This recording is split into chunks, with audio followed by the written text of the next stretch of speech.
નમસ્કાર. જનફરિયાદ ન્યૂઝ મુખ્ય સમાચાર. યશસ્વી જયસ્વાલનું ખુલ્યું નસીબ.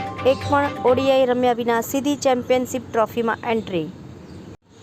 500 kilometre range, TFT display, double fuel ટાંકીવાળી યામાહાની આ બાઇકે ઓટો એક્સપોમાં મચાવી ધૂમ. ખ્યાતિકાંડના માસ્ટરમાઇન્ડ કાર્તિક પટેલે ક્રાઇમ બ્રાન્ચ સામે કર્યા અનેક ખુલાસા. કલકત્તા આરજીકર હોસ્પિટલ કેસ, કોર્ટનો મોટો નિર્ણય, સંજય રોય દોષી. પાટણ વહીવટી તંત્રની ઘોર બેદરકારી, કચેરીમાં રઝળતા મળ્યા ચૂંટણી કાર્ડ.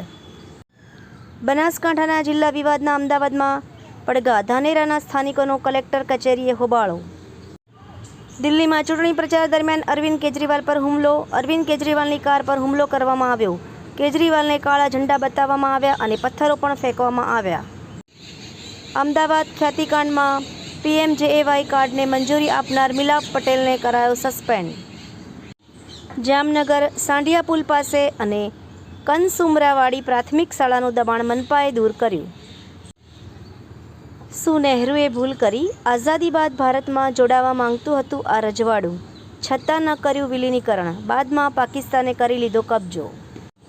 રાજ્યમાં ઠંડીને લઈને હવામાન વિભાગની આગાહી. આગામી 5 દિવસ ઠંડીમાંથી નહીં મળે કોઈ જ રાહત, માવઠાની પણ આગાહી.